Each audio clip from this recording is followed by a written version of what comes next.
Assalamualaikum, sebuah pengingat untuk kita yang masih punya saudara kandung. Di cerita ini, 3 saudara kandung bercerai-berai hanya karena sebuah rumah warisan. Astagfirullah. Semoga teman-teman bisa mendapatkan dari hikmah kisah ini. Dan ini dia sebuah kisah dari Nyata, Rumah Warisan. Sebelum itu, kita berdoa dulu ya. A'udzu bikalimatillahi tammati min syarri ma khalaq. Wa huwa samiul alim. Allahumma sholli ala sayyidina Muhammad sallallahu alaihi wasallam. Ini dia selengkapnya Rumah Warisan, sebuah kisah dari Nyata.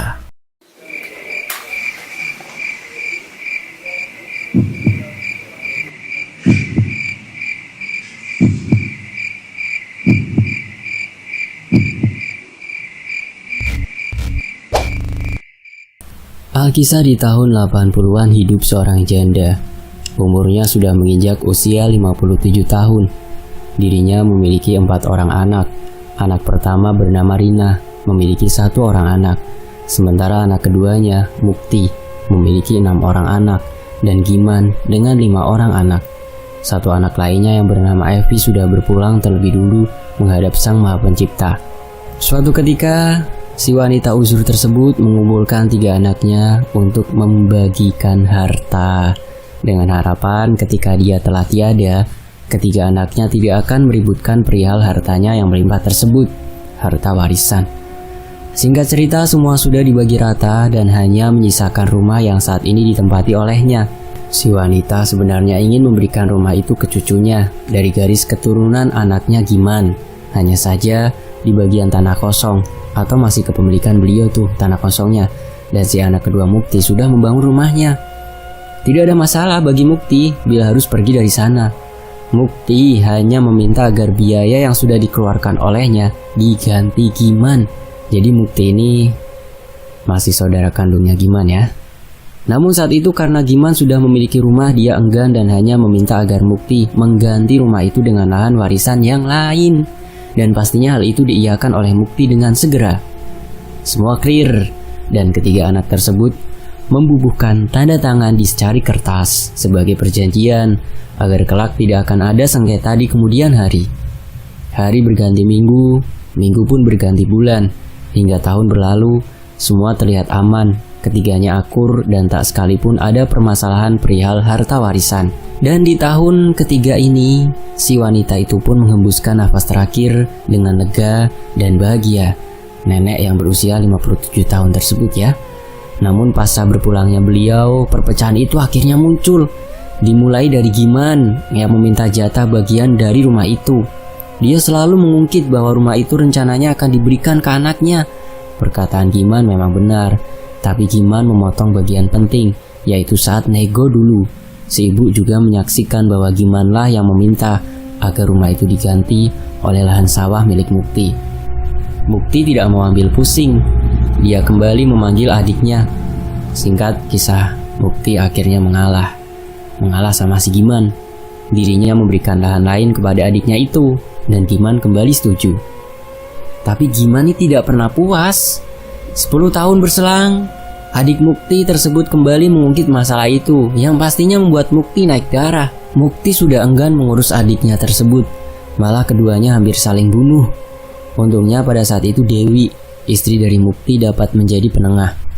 "Sudahlah mas, kalau memang bukan hak kita kasih saja," ujarnya meminta si suami agar mengalah. Walau bagaimanapun Giman tetaplah adiknya. Akhirnya kembali Mukti memberikan lahan pada Giman. Lahan yang notabene-nya bukan harta warisan, tapi lahan yang memang hasil dari keringat dirinya. Dan kembali itu bukan akhir dari ketamakan Giman. Tepat di awal 95, Giman melaporkan Mukti ke pengadilan terkait kepemilikan hak waris rumah tersebut. Mukti tak sampai pikir dan hanya bisa mengelus dada.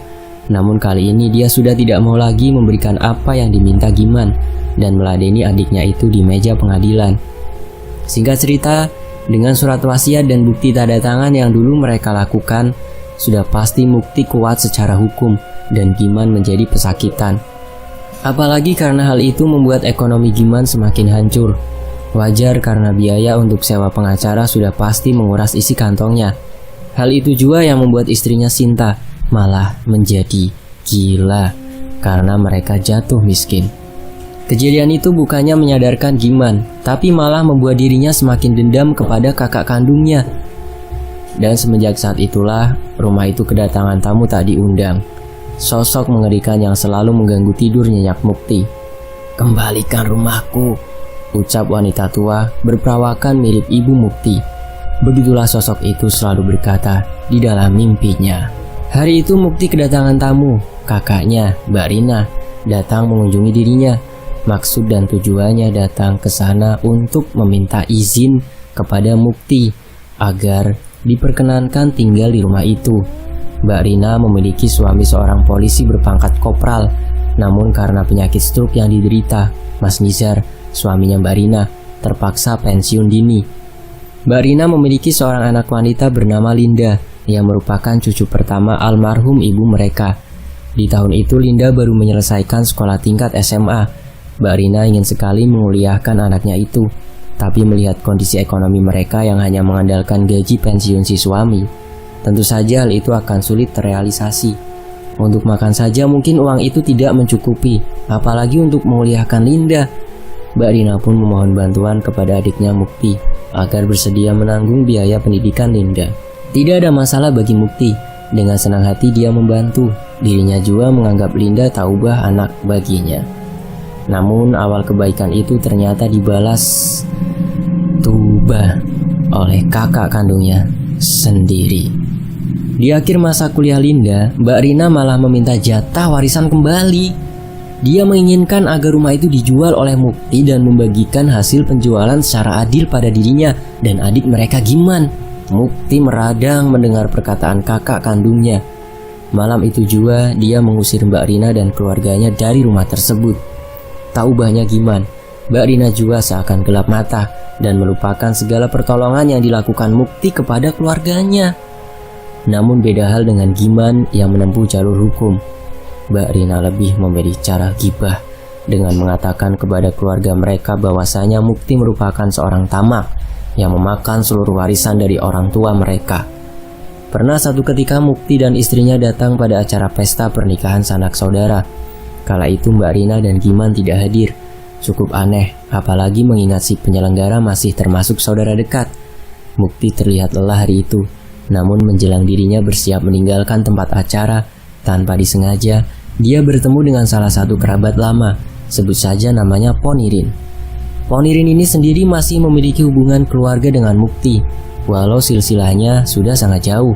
Selain itu, si Ponirin ini juga tinggal di dusun yang sama dengan Mbak Rina pasca diusir oleh Mukti. Mukti dan dirinya lama bercerita, hingga satu pertanyaan dirinya cukup membuat Mukti sakit hati. "Aku bukan mengurusi ya mas, tapi memang tak baik mengambil hak orang," ujarnya. Wajah Mukti berubah murung.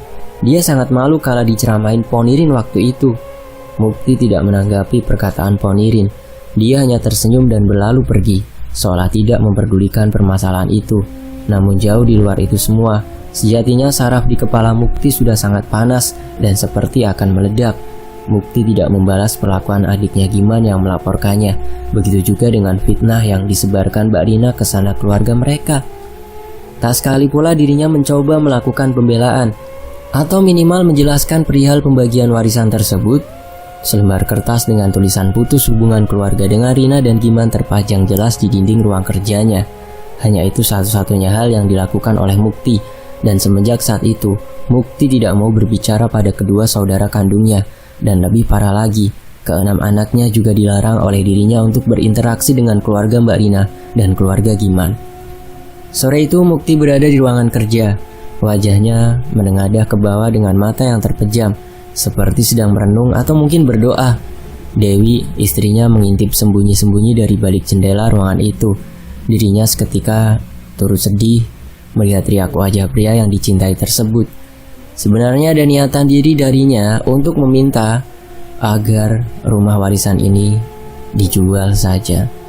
Namun dia paham bahwa si suami bukan tidak ingin membagi atau tamak akan warisan tersebut, tapi lebih karena Mukti terlalu mencintai rumah ini, rumah di mana kenangan masa lalunya berada. Sejenak dirinya pun ikut termenung. Dewi sangat memahami bagaimana perasaan Mukti saat ini, karena dirinya paham betapa dia sangat menyayangi kedua saudara kandungnya tersebut. bahkan melebihi dirinya dan anak-anaknya. Namun hal itu pula yang membuat dirinya larut dalam sakit hati akan perilaku yang telah dilakukan kedua iparnya tersebut kepada keluarganya. Apalagi kala dia mengingat bagaimana Mukti memohon padanya untuk menjual perhiasan yang dia kenakan hanya untuk membantu pembayaran biaya kuliah Linda. Selain itu mereka juga pernah membantu dua anak Giman, walaupun hanya sekedar memberikan tempat tinggal dan makan harian kala mereka duduk di bangku SMA dulu. Dirinya juga tidak mempersoalkan merawat ibu mertuanya semasa tua dulu. Tidak hanya tenaga namun segala kebutuhan harian, biaya berobat bahkan sampai pada biaya pemakaman, semua ditanggung oleh Mukti sendiri. Padahal kala itu pun ekonomi Mukti sedang surut. Namun dia masih memprioritaskan saudaranya dibandingkan istri dan anaknya sendiri. Air mata Dewi tiba-tiba mengalir. Dirinya menangis yang langsung menyadarkan Mukti dari lamunannya. "Dek, kamu kenapa?" tanya Mukti sembari berjalan menghampirinya.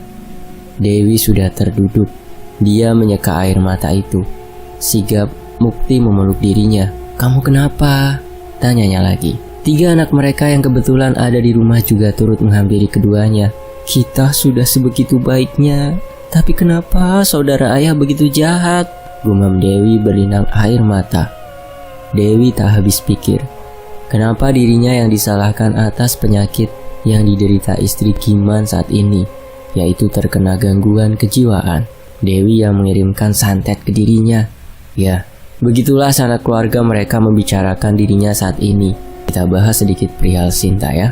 Seperti yang sudah dikisahkan pasca gugatan Giman kalah di pengadilan. Sinta adalah istrinya Giman. Perekonomian keluarganya semakin anjlok.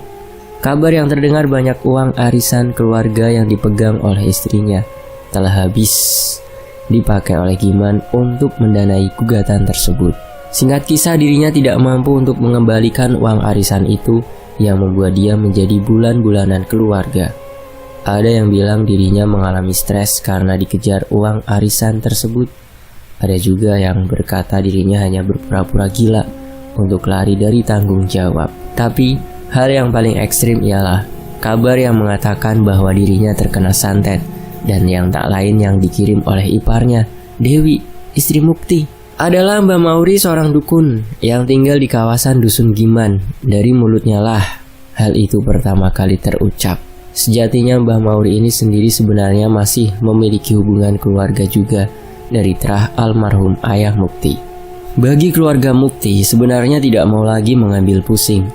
Apalagi Mukti sangat mengenal sifat istrinya. Tidak mungkin Dewi bisa melakukan kemusyrikan. Hanya saja Mukti merasa aneh, kenapa beliau dapat berbohong dan mengatakan sedemikian rupa, padahal tidak sekalipun pernah ada urusan atau permasalahan di antara mereka. Mukti sempat berpikir, apakah hal itu disengaja oleh adiknya Giman dengan menyuruh agar Mbah Mauri berkata seperti itu. Sekarang kita beralih lagi ke kisah Mbak Rina, karena masalah ini kompleks. Linda kecil kini sudah beranjak dewasa. Dia bak bunga mekar mewangi. 2 tahun lebih Mukti sudah tidak bertemu dirinya, karena pasca kejadian dulu Linda pun terpaksa hengkang, walau amarah dan pengusiran hanya ditujukan untuk kedua orang tuanya. Kehadiran Linda saat itu tidak ada sangkut pautnya perihal rumah warisan, tapi untuk meminta Mukti menjadi wali nikahnya. Ya, dia datang beserta beberapa rombongan keluarga, baik dari calon suaminya dan beberapa dari keluarga mereka sendiri. Singkat kisah, hubungan Linda dan calonnya tidak direstui oleh Mbak Rina. Sosok pria itu hanya seorang pekerja bengkel, dengan latar belakang sekolah pun hanya tamatan SMP.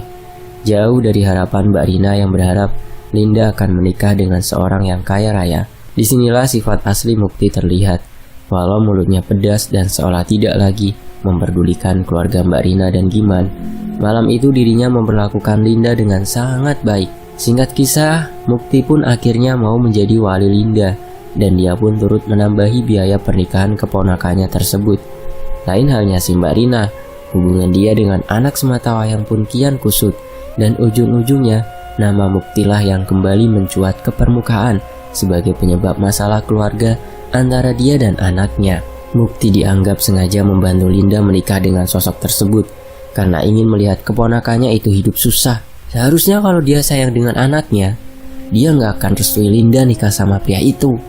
Ketus Mbak Rina selalu membicarakan hal tersebut bila sedang bertemu dengan sanak saudaranya.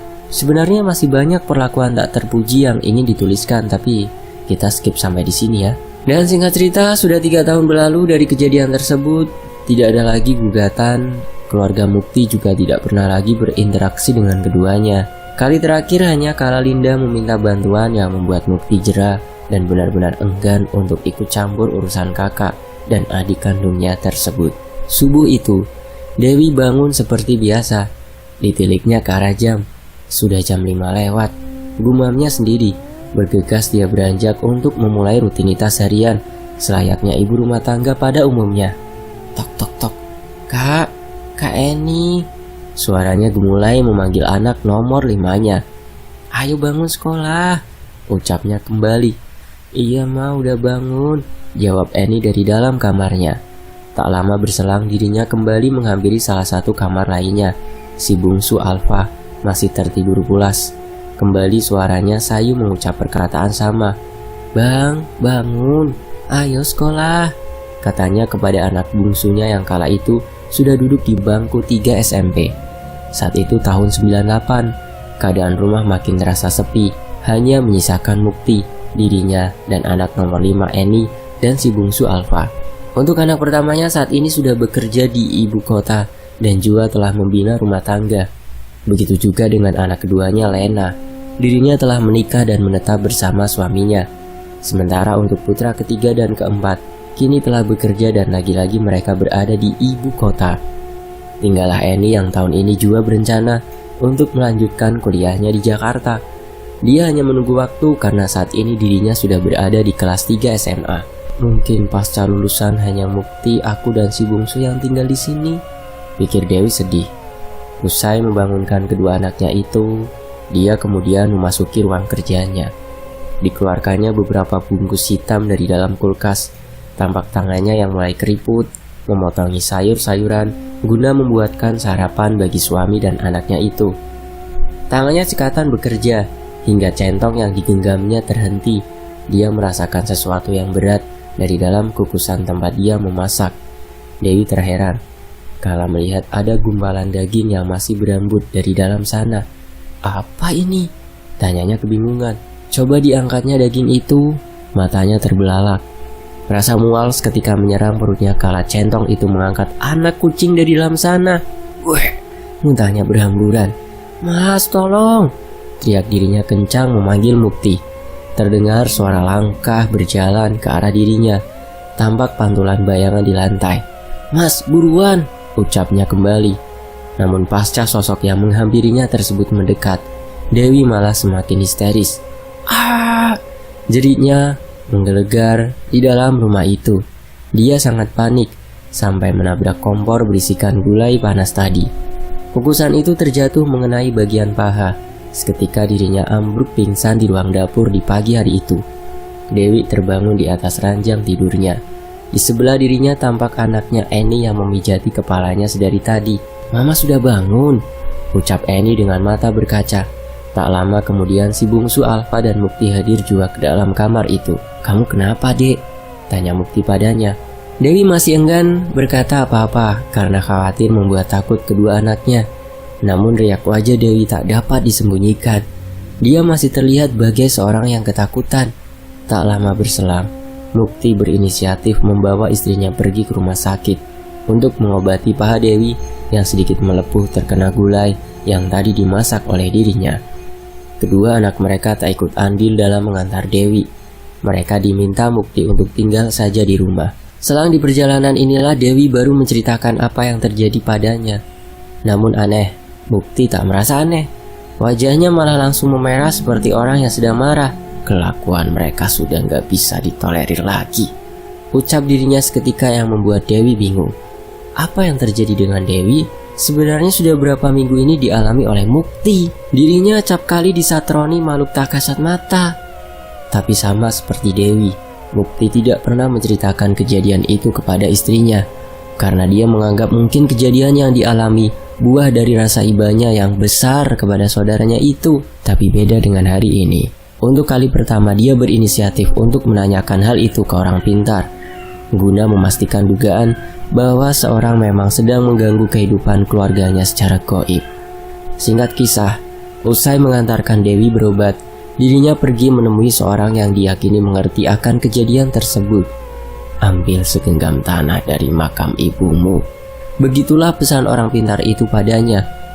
Entah apapun tujuan dari hal tersebut, namun Mukti tetap menjalankan pesan dari orang pintar itu. Saat itu juga, dia pergi ke makam almarhumah dan mengambil segenggam tanah dari sana. Dimasukkannya tanah itu pada sehelai kain putih yang juga diberikan oleh orang pintar itu padanya. Keberadaan bungkusan tanah makam itu nyata tak mengubah keadaan. Dirinya tetap disatroni mimpi buruk hampir di setiap malam, yang ujung-ujungnya membuat Mukti kurang istirahat dan gampang emosian. Di lain hal, keadaan Dewi pun tiba-tiba kian mengkhawatirkan. Dirinya jatuh sakit secara mendadak dan divonis terkena penyakit jantung koroner. Tidak sampai di situ, dokter yang menangani istrinya juga berkata bahwa Dewi tak akan bertahan lama. Malah ucapan dokter sempat membuat Mukti marah. Tidak sampai setahun waktu dia mampu bertahan. Vonis si dokter yang membuat suasana di dalam ruang dokter itu berada seketika riuh. Eni sontak menangis, tidak mempercayai perkataan dirinya. Sementara Mukti juga tidak dapat berkata apa-apa dan memilih untuk memindahkan istrinya ke rumah sakit lain guna mendapatkan penanganan yang lebih baik. Banyak biaya yang tergelontor demi menyembuhkan Dewi, hingga akhirnya Dewi pun tak sampai hati melihat keadaan tersebut. Apalagi Eni pun kala itu membutuhkan biaya besar untuk masuk ke jenjang perkuliahan. Dewi meminta Mukti untuk mengikhlaskannya saja. Dirinya tak mau lagi beranjak bila diajak untuk berobat oleh suaminya, dan alhasil membuat dirinya semakin lemah serta lebih banyak menghabiskan waktu di atas ranjang tidurnya. Pernah satu ketika dirinya terbangun di malam hari. Dewi melirik ke arah samping suaminya, tak ada di sisinya. Padahal saat itu sudah jam 1 dini hari. "Mas," panggilnya dengan suara pelan. Kepalanya masih terasa pusing. Dia beranjak dari sana. Dipanggilnya kembali Mas Mukti, berharap ada jawaban dari ruang tamu. Pelan dia berjalan. Dilihatnya pintu kamar Eni dan Alfa terbuka. Dirinya menoleh ke sana dan kembali dia tercengang karena tak seorang pun ada di sana. Dia mulai cemas, memikirkan suami dan kedua anaknya. Panggilannya yang tadi pelan berubah kencang. Dirinya bahkan sampai keluar rumah berharap menemukan keberadaan mereka. Dibukanya pintu depan, hanya pemandangan senyap dengan lampu temaram tersaji, dan tap, Dewi merasakan kedua tangannya dipegang oleh orang lain. Jantungnya berdetak kencang, terlebih kala matanya memandang ke arah sosok tersebut.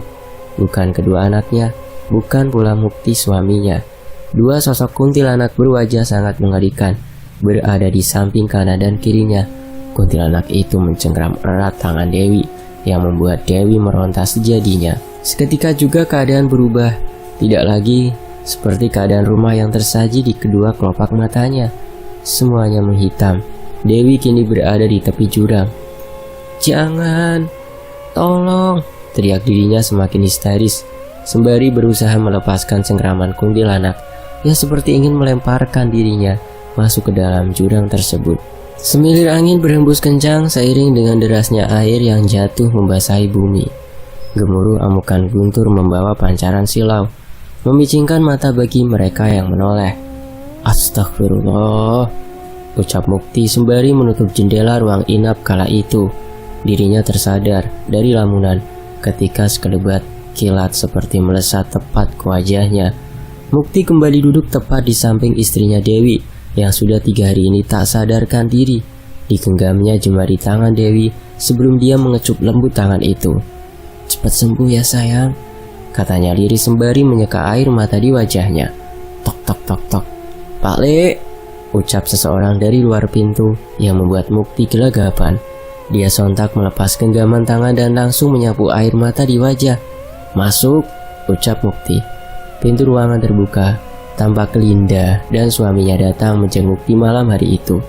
Linda menyalami tangan Mukti. Raut wajah Mukti sedikit kecut menyambut kedatangan mereka. Ada perasaan tak enak dalam batinnya. Apalagi kalau dia mengingat dirinya dijadikan pelampiasan amarah Mbak Rina karena memberikan restu kepada Linda waktu itu. Tapi tak mungkin bagi Mukti untuk mengusir mereka di tengah keadaan istrinya, Dewi, yang memang membutuhkan support doa untuk kesembuhannya. Belum lagi Linda datang juga dengan perut yang membuncit. "Sudah berapa bulan, Lin?" tanyanya. "Jalan 7, Pak Le," jawab Linda sembari mendekatkan kursinya pada posisi ranjang Dewi. Linda tak banyak bertanya perihal keadaan Dewi atau kabar dari sepupunya. Malah dirinya khusyuk memijati kaki Dewi, layaknya ibu kandung sendiri. Mukti tersentuh dan langsung mengucapkan terima kasih kepada Linda.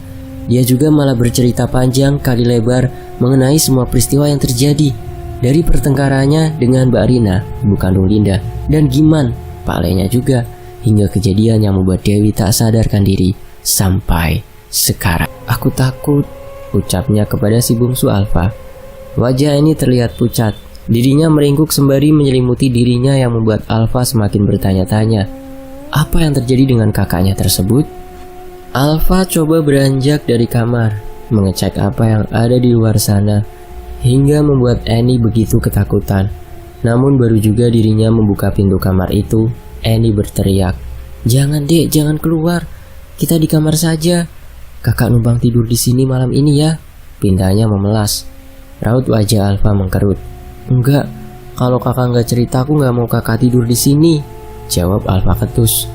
Annie tertegun. Dirinya sempat menoleh kanan dan kiri. Lama dia terdiam seperti memikirkan hal yang sangat berat.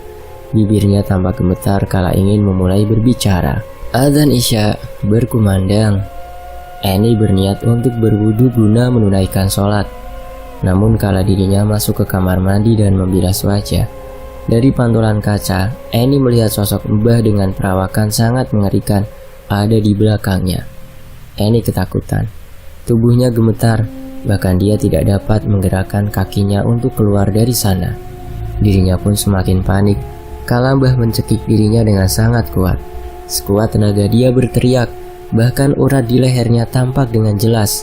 Namun tak ada satu kata pun yang dapat keluar dari mulutnya. Untungnya Annie kembali mengingat niatnya untuk menunaikan sholat. Dirinya langsung membaca ayat suci dengan mata terpejam. Dan tak lama dari lantunan itu, sosok menyerupai Mbah menghilang dari hadapannya. Seketika itu juga dia langsung lari dan masuk ke kamar adiknya, Alfa. Mendengar apa yang dikatakan oleh Annie, membuat Alfa merinding. Nyalinya juga ikut menciut. Apalagi beberapa hari ini dirinya juga merasa melihat sosok wanita berpakaian hitam. Namun kala matanya mencoba menatap kembali guna memastikan, sosok itu raib tanpa jejak. "Apa besok kita cerita ke ayah, Mbak?" tanya Alfa. "Jangan, ayah lagi banyak pikiran," jelas Annie kepada Alfa yang mengakhiri pembicaraan di antara keduanya. Pagi pun tiba. Annie dan Alfa bergegas menuju rumah sakit, menggantikan ayahnya yang akan berangkat bekerja. "Ingat ya Dek, jangan ceritakan apapun," pungkas Annie kembali sesaat kala mereka masuk ke dalam ruang tempat ibu mereka dirawat. "Kakak, ayah udah sampai," sapa Mukti melihat kedua anaknya di pagi itu. "Iya ya." "Bunda bagaimana ya?" jawab Annie sembari menanya balik pada dirinya. "Segera sembuh dan pulang ke rumah," kata Mukti tersenyum. Dirinya terpaksa membohongi kedua anaknya agar tak larut dalam kesedihan, karena sejatinya hanya mukjizat yang bisa menyelamatkan hidup Dewi, tidak seperti biasa, di mana Mukti biasanya mengajak anaknya untuk sarapan dulu. Pagi itu dirinya hanya meninggalkan beberapa lembar uang untuk mereka membeli sarapan. Mukti pun tampak tergesa meninggalkan mereka di sana. "Jaga bunda ya," pesannya sebelum beranjak pergi. Hari itu Mukti bergegas menuju satu daerah. Dia hendak menjumpai seseorang wanita tua, kakak dari almarhum kakeknya. 3 jam waktu ditempuh sebelum dirinya sampai di mana tempat Mbah Buyut berada. Sesampainya di sana, dirinya disambut oleh seorang pria yang usianya sedikit lebih muda dari dirinya.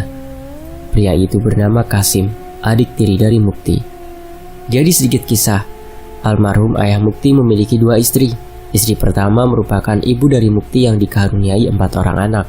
Sementara untuk istri keduanya memiliki seorang anak yaitu Kasim. Notabene-nya Kasim ini hanya dianggap oleh Mukti, malah Mukti pun sering membantu dirinya. Dari segi ekonomi, Ya, berbeda dengan dua saudara lainnya yang sama sekali tidak mau menganggap keberadaan Kasim. Mas Mukti, apa kabar mas? Ucap Kasim yang segera menghampiri dirinya. Iya dek, mas lagi ada perlu sama mbah, jawab Mukti tanpa berbasa-basi. Mereka berdua langsung masuk ke dalam rumah. Setibanya di hadapan Mbah Uyut itu, Mukti langsung bersujud memegang kaki beliau. Tolong cucumu mbah, kata Mukti berlinang air mata. Kasim terheran. Begitu juga istrinya yang saat itu datang bergabung dengan membawa teh dan gorengan. Mas Mukti kenapa? Tanyanya pada Kasim. Kasim terdiam. Riak wajahnya mengkerut, menandakan dirinya pun tak mengetahui apa yang terjadi. Dirinya memonjongkan bibir, menandakan agar tidak pertanyaan lagi dari istrinya. Tampak Mbah melambaikan tangan, meminta Mukti untuk lebih mendekat padanya. Kemudian beliau mulai berbicara. Kasim dan istrinya tidak tahu apa yang mereka bicarakan, karena memang selain suara Mbah sudah mengecil efek dari usia. Mbah kala itu pun berbicara secara berbisik di telinga Mukti. Sesekali Mukti mengucap kata, "Nggih Mbah," seraya menganggukkan kepalanya, seakan mengerti atau mungkin menyanggupi sesuatu yang disampaikan padanya. Kurang lebih 15 menitan pembicaraan di antara kedua berlangsung, dan seperti awal kedatangan, di akhir pertemuan itu pun dirinya kembali berpamitan pulang dengan tergesa. Beberapa lembar uang 50 ribuan dia titipkan kepada Kasim adik tirinya. "Rawat Mbah baik-baik ya," pinta Mukti sebelum berlalu meninggalkan tempat itu. Saat itu sudah jam 3 sore. Jauh meleset dari perkiraan awal, di mana dia berharap di jam 5 nanti sudah tiba kembali di rumah sakit. Keadaan hari itu cukup bersahaja. Langit biru dengan pancaran matahari menghiasi perjalanannya. Hingga tak terasa sudah 2 jam dia memacu kuda roda 4 miliknya. Sebentar lagi sudah masuk lintas kota, pikir Mukti kala itu. Namun menjelang dia melewati batas jalur lintas itu, brak! Hantaman cukup keras menghajar kaca mobilnya. Cipratan meras ketika menutupi pandangan Mukti. Dirinya kaget dan sontak menginjak rem mendadak. Wajahnya seketika pucat dengan jantung berdebar hebat. Ditepikannya kendaraan, lalu dia turun guna memastikan apa yang ditabrak oleh dirinya tadi. Matanya sayu menatap sekitar. Sebelum satu pemandangan membuat dia tersentak. Dirinya melihat seekor anjing hitam terkapar sekarat di tengah jalan. Dipandanginya binatang itu sebelum matanya kembali menilik keadaan sekitar dengan seksama. Hamparan pepohonan dengan jalur datar tanpa ada rumah penduduk di sana. Bulu kuduk Mukti seketika bergidik. Firasatnya seakan merasakan hal buruk. Bukan hanya karena sekedar dia menabrak seekor anjing, tapi bagaimana bisa seekor anjing itu terbang dan menghajar kaca mobilnya dari arah atas. Seakan ada yang sengaja melemparkan binatang tersebut. Namun kembali, bukan pula itu yang membuat dia sangat ketakutan sore hari itu, sampai membuat dia tidak dapat menggerakkan kedua kakinya. Ucap Mukti terbantah, mencoba mengusir anjing hitam yang tadi sekarat. Binatang itu kembali berdiri dengan berlumur darah dan beberapa luka menganga. Namun tak ada kesan anjing itu seperti kesakitan, malah dia terlihat sangat beringas dan seakan menunggu waktu untuk menyerang Mukti. Anjing itu menyeringai dan menggonggong dengan kerasnya, sembari menunjukkan taring yang sedari tadi meneteskan liur kemerahan. Belum juga Mukti bersiap, binatang tersebut sudah berlari mengejar dirinya. Mukti terjatuh. "Ah!" teriak ringis kesakitan dari mulut Mukti. Anjing tersebut menggigit bagian bahu Mukti. Mukti langsung mencengkram erat leher anjing tersebut agar daging di bahunya tidak sampai tercabik. Sekuat tenaga dirinya mencekek, bahkan jari Mukti menusuk mata binatang itu sampai terlepas. Namun bukannya membuat gigitan binatang itu terlepas, malah anjing tersebut semakin kuat mencabik bahu Mukti. Tampak baju Mukti terkoyak dengan luka menganga di bahu tersebut. Darah membanjiri wajah Mukti. "Lepas!" "Ah!" teriak Mukti sembari beringas memukul kepala binatang itu, yang membuat otak anjing itu bercecer. Dan anehnya hal itu juga tidak membuat hewan itu melepas gigitannya. Prak! Satu pukulan keras menggunakan kayu tepat mengarah ke arah perut anjing tersebut. Hantaman tersebut sekaligus melepaskan Mukti dari gigitan itu. Anjing itu lari dan menghilang begitu saja. Tinggallah Mukti yang masih meringis kesakitan dengan luka yang cukup dalam di bagian bahunya, serta seorang wanita yang menggenggam sebatang bambu kuning berukuran kecil yang berdiri membelakangi dirinya. Terima kasih Mbak, ucap dirinya terbata. Wanita itu membalikkan badan, menampakkan wajahnya ke arah Mukti. Kembali Mukti tersentak. Kepalanya langsung terasa nyeri. Sayang, katanya tidak mempercayai orang tersebut merupakan Dewi, istrinya. Wajah Dewi tampak pucat. Dewi memandangi ke arah Mukti dengan ekspresi datar dan tiba-tiba sosok Dewi menghilang.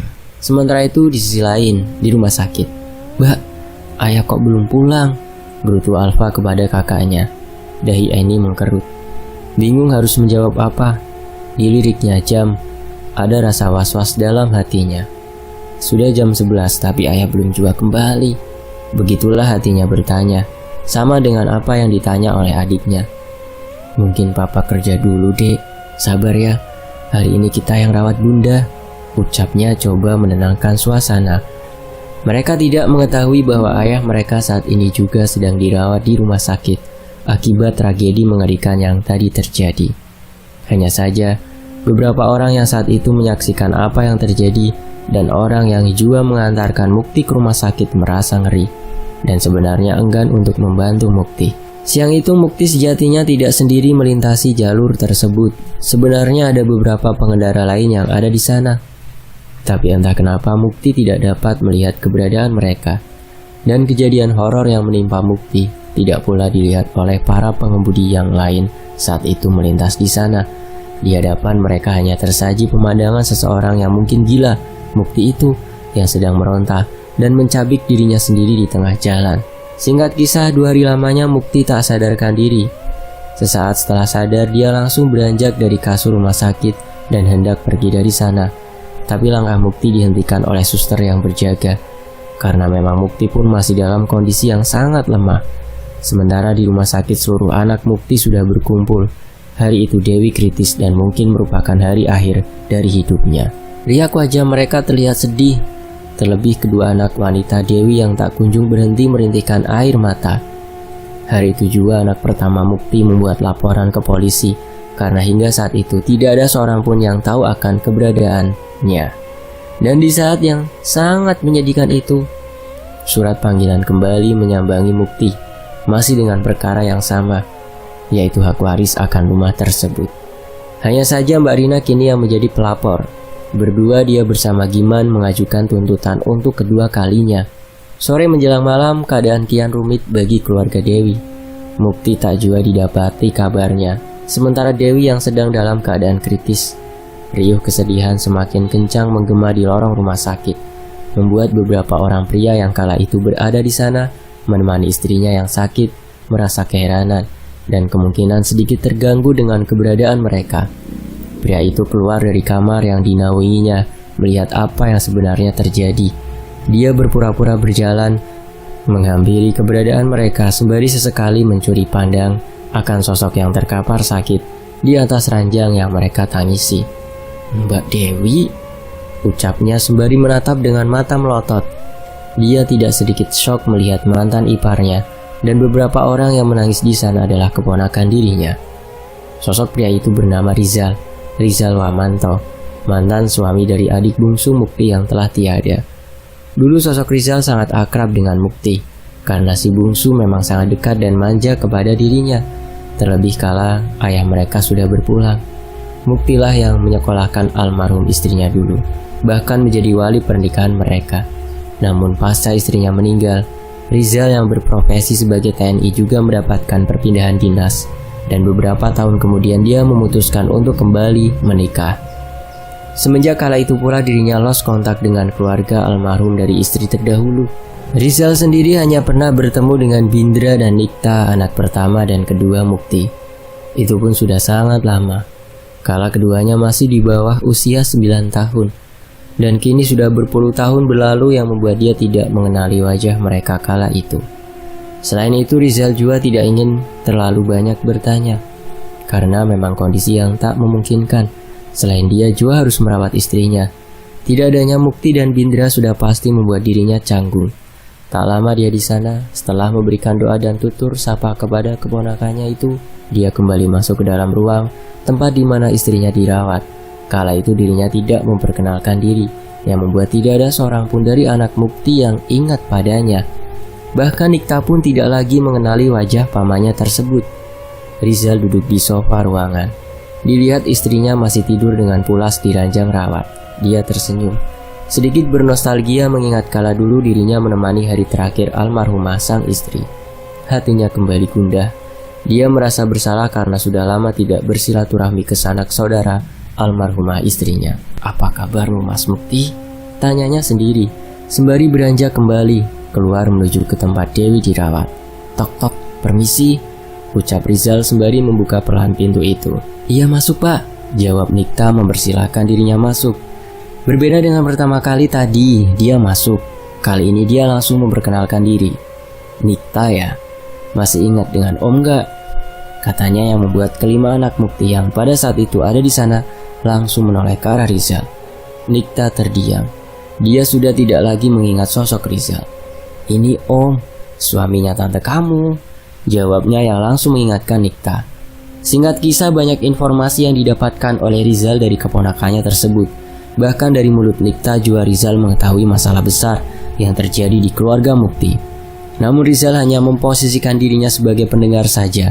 Rizal juga sempat kaget kala mengetahui bahwa Mukti sudah 2 hari ini belum kembali.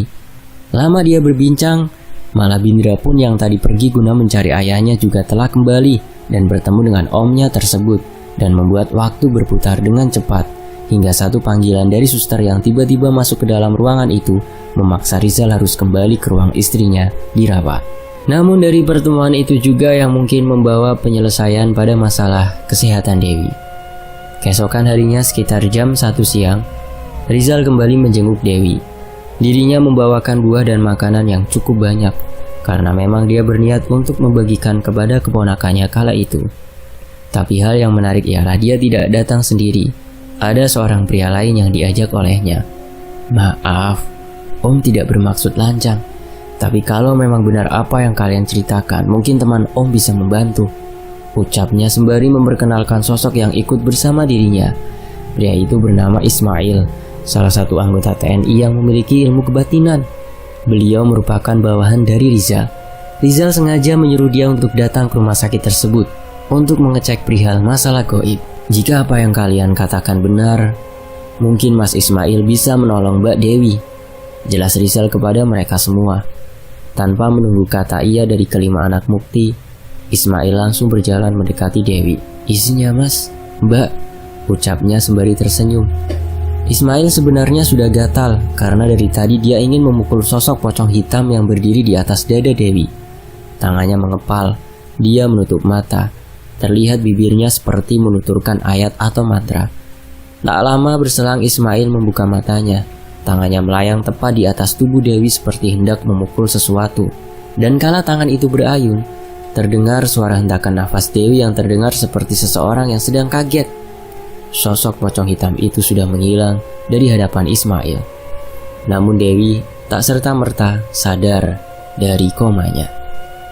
Ismail mundur ke belakang. Dirinya mendekat ke Rizal. Ismail membisikkan sesuatu kepada Rizal yang seketika jua membuat riak wajah dirinya berubah. "Sebentar ya nak," kata Rizal lalu pergi keluar bersama Ismail kala itu. Tak lama berselang, Rizal kembali masuk ke dalam ruangan, namun tanpa Ismail. Ada hal penting yang sebenarnya tadi disampaikan Ismail pada dirinya.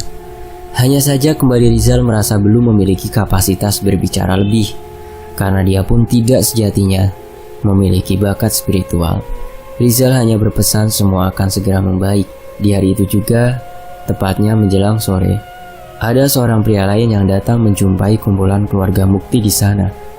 Pria itu merupakan OB rumah sakit tempat Mukti dirawat. Mukti meminta tolong kepada dirinya agar datang ke sana guna memberitahukan mengenai kondisi dirinya saat ini. Tangis kedua anak wanita Mukti kembali pecah kala itu. Namun semua tetap bersyukur karena setidaknya Mukti masih dalam keadaan bernafas. Dan di sore itu, Bindra, seorang yang pergi menuju rumah sakit tempat Mukti dirawat. Sementara Nikta, Eni dan Alfa setia berjaga di rumah sakit tersebut. Untuk Hamdan putra ketiga dan Hamdan putra keempat pulang ke rumah guna mempersiapkan kebutuhan, terutama pakaian ganti untuk kedua orang tua mereka, di mana nantinya Hamdan akan kembali ke tempat Dewi berada, sementara Hamdan akan menyusul Bindra ke tempat ayah mereka. Hamdan dan Hamdan tiba di rumah. Hamdan turun guna membuka gerbang rumah, sementara Hamdan yang kala itu masih stay di atas motor yang mereka kendarai. Agak lama Hamdan membuka gembok tersebut, dan setelah dirinya berhasil membuka pagar, Hamdan menyuruh Hamdan untuk memasukkan motor ke dalam rumah. "Mas, oi, mas!" teriak Hamdan kepada saudara kembarnya tersebut yang entah kenapa pada saat itu mematung. Hamdan terdiam sembari menatap lurus ke arah satu arah.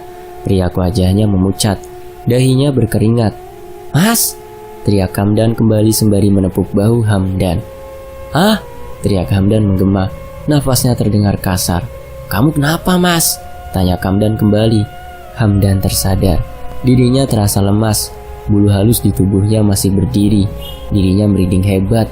Bagaimana bisa pandangan matanya sejenak berubah? Tidak ada rumah tempat tinggal mereka. Saat itu Hamdan melihat rumah itu berubah menjadi area pekuburan. Dan yang membuat dia semakin ketakutan, di tengah-tengah kuburan tersebut berdiri sosok Mbah beserta kedua orang tua mereka. Wajah tiga sosok itu pucat. Mereka menatap Hamdan datar, dan lebih gilanya lagi, sosok Mbah yang saat itu berada di tengah melambaikan tangan seakan memanggil dirinya. Hamdan melihat daging mereka busuk. Belum lagi bola mata ibunya Dewi yang terlepas, yang sontak membuat dirinya kaget. Seketika itu juga ketiga wajah sosok demit itu menjadi sangat mengerikan, menghitam dan penuh borok. Mas, ditanya diam saja," gerutu Hamdan yang masih terheran karena belum mendapatkan jawaban dari Hamdan. Enggak, ayo buruan, biar kita cepat balik ke rumah sakit," jawab Hamdan yang enggan menceritakan kejadian mistis yang baru terjadi. Hamdan dan Hamdan akhirnya masuk ke dalam rumah. Hamdan langsung memilah kebutuhan untuk kedua orang tuanya tersebut.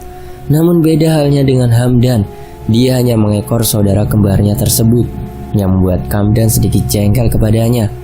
"Mas, kenapa sih?" gerutunya memasang wajah kesal. "Kamu gak denger, Dan?" tanyanya menjawab pertanyaan Hamdan tersebut. "Dengar apa? Udah deh, jangan mengada-ada," kembali ucapan ketus terlontar dari mulut Hamdan. Mendengar jawaban itu, Hamdan tidak lagi mau melanjutkan pembicaraan. Dirinya malah memasang wajah datar dan menyuruh Hamdan saja yang berkemas, yang membuat Hamdan semakin kesal padanya. Hamdan masih mencoba melawan rasa takutnya, karena sedari mereka masuk ke kamar kedua orang tuanya, dia mendengar suara parau yang sedari tadi memanggil namanya. Suara itu terus menggema di telinga Hamdan, dan sialnya, Hamdan malah tak mendengarnya sama sekali.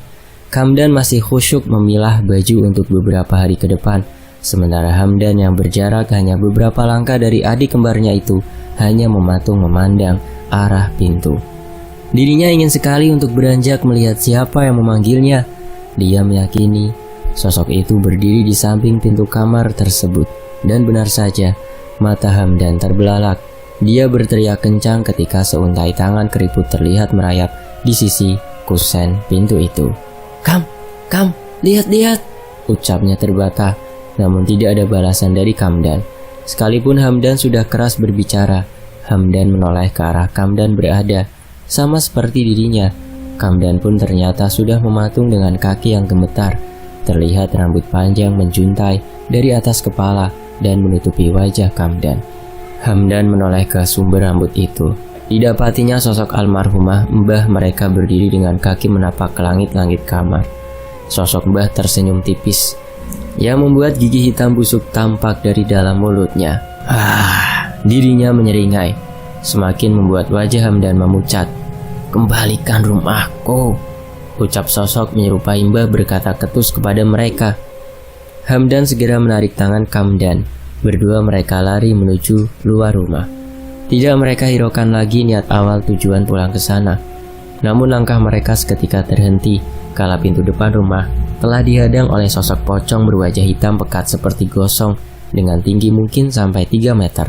Mereka terpojok, langkah mereka berjalan mundur, menepi di sudut ruang tamu. hampir dari segala sisi makhluk astral itu berdatangan. "Pergi kalian laknat!" teriak keduanya sembari melempar benda yang ada di sekitar. Kursi, vas bunga, beterbangan menerjang sosok tersebut. Namun tak satu pun lemparan mereka mengenai makhluk-makhluk gaib itu. Benda-benda itu hanya menembus mereka tanpa bisa melukai sedikit pun. Hamdan dan Kamdan pasrah melihat makhluk-makhluk laknat itu semakin mendekat. Dan entah kenapa, hawa sangat panas seperti membakar kulit terasa. Kalau sosok-sosok menyeramkan itu mendekati mereka, Hamdan dan Kamdan serasa terbakar api.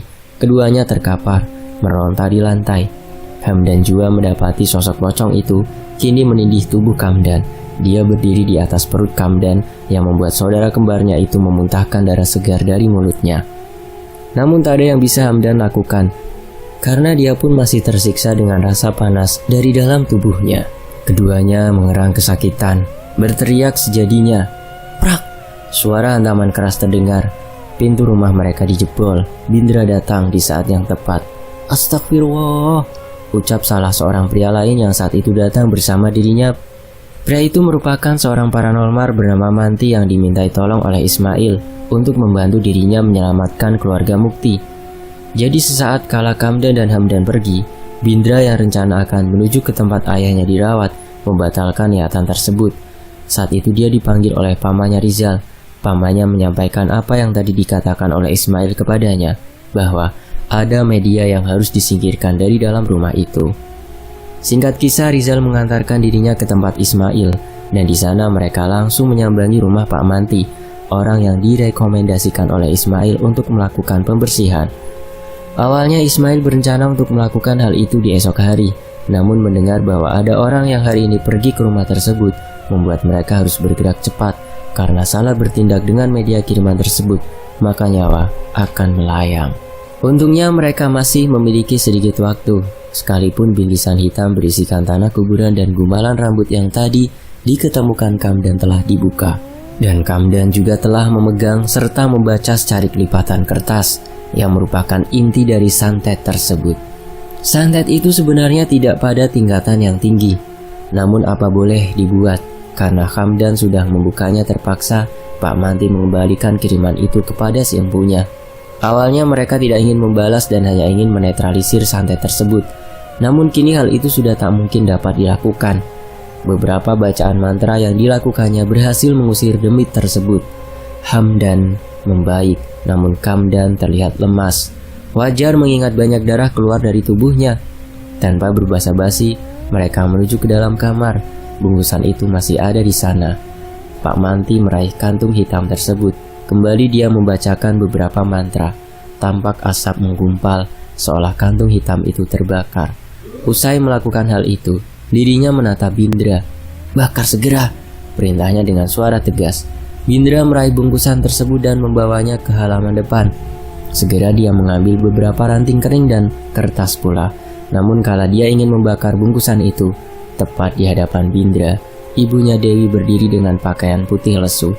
"Jangan, Nak," katanya dengan suara parau. Bindra terhenti, apalagi melihat wajah ibunya tersebut sangat memelas. "Dus, bajingan!" Sosok Dewi seketika berubah menjadi pocong berwajah gosong. "Bakar, dia itu setan!" teriak Ismail yang datang dan langsung mengatasi sosok demit yang berusaha mempengaruhi Bindra. Mendengar perkataan itu, Bindra kembali tersadar. Secepatnya dia menyalakan api dari ranting dan kertas yang tadi dibawanya. Api menyambar cepat dan Bindra langsung melemparkan bungkusan hitam itu. Seketika benda itu dilempar ke dalam api. Suara menyeringai kesakitan terdengar keras menggema di langit. Dan saat itu pula dengan ajaib, Dewi kembali membuka matanya. Dia tersadar dari masa komanya. Singkat kisah, hal mistis itu usai. Namun banyak pertanyaan mengganjal di hati keluarga Mukti. Sudah pasti mereka menuduh Gimanlah sebagai pengirim santet tersebut dan Mbah Mauri mengeksekusi hal tersebut. Namun, Pak Mantri enggan untuk mengatakan secara gamblang siapa pengirim sebenarnya. Dia hanya memberikan penjelasan bahwasanya dalam beberapa bulan ke depan si pengirim akan meninggal. Singkat kisah, Dewi kembali ke rumah. Hanya saja penyakit jantungnya tak serta-merta sirna. Sekalipun santet itu sudah dimusnahkan, Hal itu terjadi karena pembersihan santet tersebut sudah telat dalam penanganan dan tubuh Dewi sudah digerogoti. Dengan kata lain, akibat hal itu dirinya terkena penyakit medis. Sementara waktu terus berjalan, 2 bulan berlalu, Dewi berangsur pulih. Begitu juga dengan tatanan kehidupan keluarga Mukti. Mukti juga sudah berencana mengakhiri semua pertikaian. Dia akan kembali ke rumah miliknya dan berniat menjual rumah warisan tersebut. Namun sebelum rumah itu laku dan dia membagikan kepada kakaknya Rina dan adiknya Giman, kabar duka meredung di telinga mereka. Pagi itu, tepatnya 3 bulan pasca usainya tragedi teror, Mukti dan keluarga mendapati kabar duka di mana kakaknya Rina berpulang. Wallahu alam, entahlah apa hal itu menjawab segala pertanyaan siapa biang keladi kisah kelam tersebut.